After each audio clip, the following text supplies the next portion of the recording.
गुरु तुम हो ज्ञानी ज्ञान के दाता, मुनि गुरुवर को करके प्रणाम गाऊं मैं, ध्याऊं मैं सुबह शाम। पुलक सागर एक नाम एक नाम। इस कार्यक्रम के पुण्यार्जक हैं श्रीयुत ओम प्रकाश बापूजी, पुष्पा देवी जी जैन, सूरत। कार्याध्यक्ष जिन शरणम तीर्थ ट्रस्ट एवं परम संरक्षक पुलक मंच परिवार।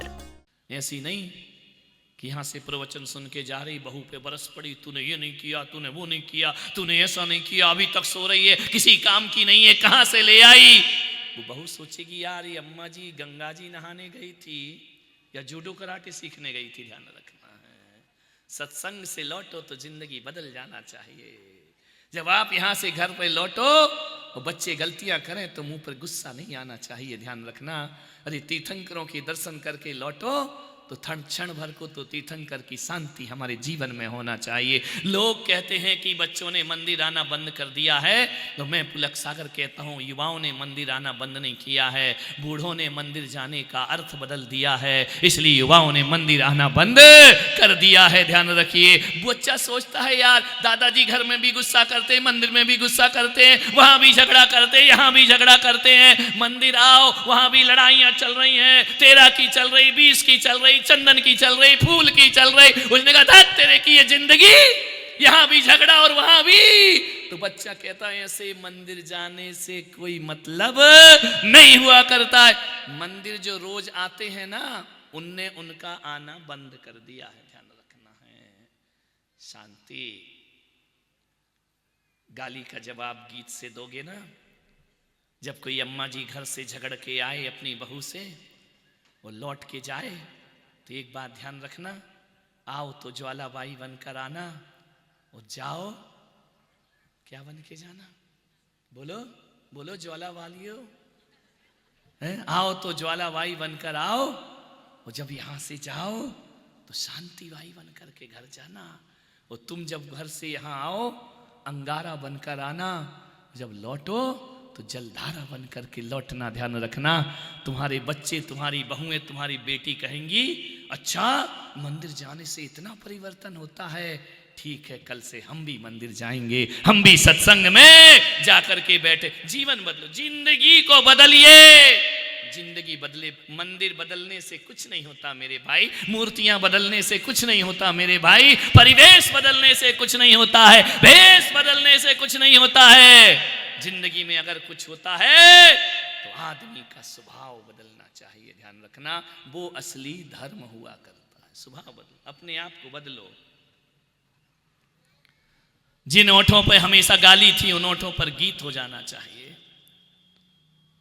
जिन ओठों पर हमेशा बुराई थी वो ओठ अच्छाइयों से सज जाना चाहिए। ध्यान रखना है।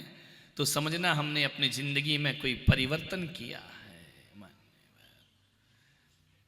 कुछ ना कुछ तो इस पीढ़ी को देकर जाओ। क्या वसीयत दोगे अपने बच्चों को? चलो एक काम करो, गांधी की जीवन गाथा बहुत पढ़ी है तुमने, टॉल्स्टॉय की जीवन गाथा बहुत पढ़ी है तुमने, वर्णी जी की जीवन गाथा बहुत पढ़ी है तुमने। एक काम करोगे, अभी मैं 1-1.5 महीने यहां हूं, एक काम करना, अपनी कहानी लिखना, खुद की स्टोरी, लाइफ स्टोरी लिखो। लिख सकते हो 10 पेज, 20 पेज, 1000 पेज लिखने जैसे तो तुम्हारी लक्षण ही नहीं है। ऐसी जिंदगी जी है कि एक पहरा लिखना भी मुश्किल हो जाएगा। ध्यान रखना। एक किताब लिखो अपने आप में, अपनी जिंदगी के बारे में लिखो कि मैं कौन हूं। लिखना कोशिश करना। मैं नहीं चाहूंगा कि बड़ी साहित्यिक भाषा लिखो, बड़ी अलंकारिक भाषा लिखो। तुम्हें जैसी भाषा आती हो, बागड़ी आती बागड़ी में लिख लो, मेवाड़ी आती मेवाड़ी में लिख लो, अपनी जीवन गाथा लिखो। एक पुस्तक पूरी लिखो। मैंने दर्जनों पुस्तकें लिखी हैं, लेकिन सबसे ज्यादा तकलीफ मालूम है कब होती है? जब उस पुस्तक का टाइटल देना हो कि पुस्तक है क्या। शीर्षक में ही सब कुछ होता है। तुम अपनी पुस्तक लिखना और टाइटल सबसे लास्ट में लिखना। लिख सकोगे? जो पुस्तक लिखोगे ना उसके अनुसार ही उसका नाम होना चाहिए पुस्तक का। क्या लिखोगे अपने नाम में, हीरो या विलन? क्या लिखोगे अपनी पुस्तक में? यदि हीरो जैसा कैरेक्टर होगा तो पुस्तक में नायक लिखा जाएगा, ध्यान रखना। और नायक जैसा कैरेक्टर नहीं हुआ तो पुस्तक का नाम खलनायक में आने वाला है, ध्यान रखिए। आपसे निवेदन है, मत लिखो हाथ से पुस्तक। एक बार अकेले में बैठकर चिंतन करना कि मेरे मरने के बाद मेरी जिंदगी नायकों में होगी या खलनायकों में होगी, या युग नायक में होगी या महानायक में होगी। एक बार अपना आकलन करने का जरूर प्रयास करना। और यदि आपको लगे ईमानदारी से लिखना, आपको लगे कि मेरी पुस्तक तो खलनायक में बदल रही है, तो आज से घर जाकर अपनी जिंदगी को बदलने का प्रयास करना। अरे दूसरों से अपनी जिंदगी की कहानी मत लिखवाओ, खुद अपनी जिंदगी की कहानी लिखने का प्रयास करिए, ध्यान रखिए। वो सोचिए मेरी भूमिका राम की है या रावण की है, मेरी भूमिका कृष्ण की है या कंस की है, मेरी भूमिका महावीर की है या मरीचि की है। ये व्यवस्था, इस सोचना तुम्हें ही पड़ेगा। दूसरों की किताब मत पढ़ो, अपनी जिंदगी की किताब पढ़िए, ध्यान रखना। और मैं सोचता हूं किसी और की कहानी जीवन में वो क्रांति नहीं ला पाएगी जो अपनी कहानी अपने जीवन में क्रांति ला करके खड़ी कर देगी, ध्यान रखिए। सोचो तुम कैसा जीवन जी रहे हो। अम्मा, जगत जननी जगदम्बा, अब तो सुधर जाओ, ध्यान रखना। सोचना निरूपा राय का जीवन जी रही है, ललिता पवार का जीवन जी रही है, कौन सी मां बनना चाहती है बोलिए? सोचना तुम्हें ही है, देखना तुम्हें ही है। तुम्हारे घर का वातावरण कैसा है, तुम्हारे घर का माहौल कैसा है, ध्यान रखना। क्या टाइटल मिलेगा तुमको? बहू से अच्छे व्यवहार होंगे तो निरूपा राय बनोगी, और यदि अच्छे व्यवहार नहीं हुए तो क्या बनोगी? हाँ, ऐसे नाम तुम अपने मुंह से लो, मेरे मुंह से काहे को निकलवाते हो? ध्यान रखिए। मान्यवर, कैसा जीवन जीना है? अच्छा जीवन जीना है। क्या वसीयत दे करके जाओगे? तुम्हारे बच्चे तुम्हें किस रूप में याद करें, अच्छे रूप में या बुरे रूप में? तुम्हारा स्मरण करें तो उनके अंदर गर्व पैदा होना चाहिए। तुम्हारा स्मरण करे तो ऐसा नहीं अच्छा बुढ़ा खड़ूस जब तक जिया माफी खाते रहा, अच्छा है दुनिया से चला गया, जीते जी भी परेशान किया और मरने के बाद भी ऐसी जिंदगी चाहते हो क्या? ध्यान रखिए, अपनी जिंदगी को संवारने का प्रयास करो। घर बहुत सुंदर बना लिए तुमने, मकान बहुत सुंदर बना लिए तुमने, महंगी महंगी कारें ला करके खड़ी कर दी घर के दरवाजे में। मैं आपसे कहता हूं कि अपने बच्चों को महंगी कार दिलाओ या ना दिलाओ, संस्कार जरूर दिलाइए अपने बच्चों को, ताकि उनका जीवन उस संस्कार देने से पहले संस्कारित होना बहुत जरूरी है। संस्कारित होइए, जीवन बदलिए। एक दादाजी आए, बोले महाराज मेरे बच्चे को कुछ धर्म का ज्ञान दे दो। मैंने कहा क्या ज्ञान दे दूं? अरे कुछ सिखा दो धर्म की बातें, मंदिर जाए दर्शन करे। मैंने कहा दादाजी तुम जाते हो? बोले हम नहीं जाते हैं। तो मैंने कहा वाह रे दादाजी, तुम देखो मोबाइल, तुम देखो फेसबुक, तुम लगे रहो इंस्टाग्राम में, और बच्चे से बोलो मंदिर में बैठ के रामायण पढ़े। ध्यान रखना, विचार करिए, सोचना है आपको आप क्या कर रहे हैं। मान्यवर, दादाजी घर में दूरदर्शन देखते हैं, मंदिर में देव दर्शन नहीं किया करते हैं। ध्यान रखिए, क्या वसीयत सौंपोगे अपने बच्चों को जाकर के? मैंने एक दादाजी से कहा मंदिर जाते अभिषेक करते? बोले नहीं। मैंने कहा क्यों? बोले हाथ कांपते हैं इसलिए अभिषेक नहीं करता हूँ। कलश पकड़ने में हाथ कांपते हैं और चाबी पकड़ने में हाथ काम नहीं कांपा करते हैं, विचार करिए। मैंने कहा माला जपा करो। बोले मन नहीं लगता है। मैंने कहा मन नहीं लगता माला जपने में, वो दुकान में माल गिनना हो तो बड़ा मन लगता है। ध्यान रखना, मंदिर में कोई जोर से पूजा करे तो डिस्टर्ब होते हो, वो बीच बाजार में नोट गिनना हो तो आदमी डिस्टर्ब। नहीं। कैसे कैसे जीवन के फसाने बना लिए तुमने, विचार करिए, सोचिए। उसको शास्त्र पढ़ने में आंखों में दिखता नहीं है, लेकिन अखबार 10 बार पढ़ लेता है बैठा बैठा अपने घर में। विचार करिए, मंदिर की घंटी सुनाई नहीं देती और भीड़ में सिक्का गिर जाए तो उसकी आवाज सुनाई दे जाती। विचार करना है आपको, मन कहां फंसा हुआ है। विचार करिए, सोचिए। कुछ वसीयत सौंपो बच्चों को, अच्छी बात है सौंपो। जो लोग मरने से पहले घर में वसीयत लिखकर नहीं जाते, उनके घरों में नरक जैसा वातावरण होता है। मैं महिलाओं से निवेदन करूंगा, घर जाना, अपने पति को कमरे में बुलाना, इधर आओ। क्या पता तुम ना रहो, क्या पता हम ना रहें, मरने से पहले कुछ लिख दो। उस समझदार पति को लिख ही लेना चाहिए। बहुत कम ऐसे लोग होते हैं जो दोनों एक साथ ऊपर जाते हों। ये सच्चाई है, कड़वा सच है। मरने से पहले हर महिला को अपने पति से अपना हिस्सा लिखवा लेना चाहिए, वरना स्थिति इतनी खराब हो गई है कि पति के मरने के बाद फिर तुम्हें वृद्धाश्रम ही तुम्हारा इंतजार करता है। मेरे भाई ध्यान रखिए, इतना तो करके जाओ, इतना तो आप भी करके जाओ। वो धर्म पत्नी है, वो तुम्हारे घर में आई है, अपना परिवार छोड़कर तुम्हारे घर को बसाती है। ये नारी वो नारी है जो तुम्हारे जीवन का निर्माण करती है। लेकिन कुछ लोग ऐसे होते हैं, बच्चों के मोह में इतने पड़ते हैं और पत्नी को कुछ भी लिख करके नहीं जाया करते हैं। उसकी पत्नी फिर ना यहाँ की रहती है और ना वहां की रहा करती है। हर समझदार आदमी को, और ऐसा मत सोचना कि तुम्हारी पत्नी बोले आओ वसीयत लिख लो तो तुम बोलो अरे मेरे मरने का इंतजार कर रही है क्या। ये फालतू की बातें मत करो, प्रैक्टिकल बातें करो।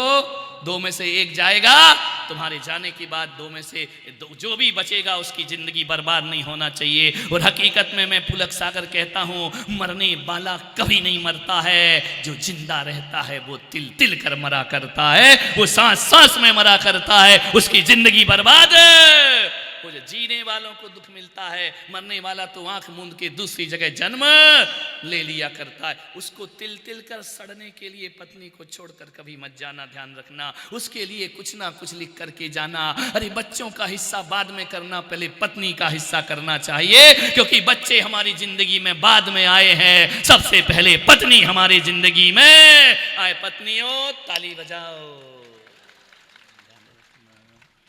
कोई इज्जत ही नहीं बची इनकी, ध्यान रखना। और तुम भी ऐसी भोली हो, बेटे के नाम कर दो, बहू के नाम कर दो। पागल हो गई, दिमाग खराब है कि तुम्हारा? नहीं, 2 में से 1 जाएगा, जाने के बाद सारी संपदा उसकी है। वो जो उसकी सेवा करेगा मरते समय वो उसे दे करके जाएगी, ध्यान रखना है। तो जिंदगी, अम्मा जी कह रही बिल्कुल सही बात महाराज, मेरा पति भी ऐसे ही करके गया गड़बड़ से, भुगतना उसको पड़ता है जिंदगी भर, ध्यान रखिए। अर्धांगिनी है, वसीयत के समय वो अर्धांगिनी क्यों नहीं रहती है, ध्यान रखना। बंटवारे के समय अर्धांगिनी क्यों नहीं रहती है वो? ये महिलाएं वो महिलाएं हैं, मालूम है? इस नारी ने तुम्हारे लिए इतना किया है, इतना किया है कि जब तुम बाहर चले जाते हो ना व्यापार के लिए, और बच्चे जब ननिहाल चले जाते हैं, उस महिला से पूछो कि खाना बना लिया, तो वो कहती क्या बनाऊं, किसके लिए बनाऊं? पति बाहर गए, बच्चे यहाँ है नहीं, दाल रोटी खाती है, चटनी रोटी खाती है। मान इसका मतलब ये है कि वो नारी है जो घर का भोजन भी अपने लिए नहीं, तुम्हारे और बच्चों के लिए बनाया करती है, ध्यान रखना। तुम्हारे लिए जागती है, तुम्हारे लिए सोती है, तुम्हारा चिंतन करती है। और एक बात ध्यान रखना, जब बुढ़ापा आएगा ना, कोई साथ नहीं देता, कोई नहीं, ना यार, ना दोस्त, ना बेटा, ना बहू।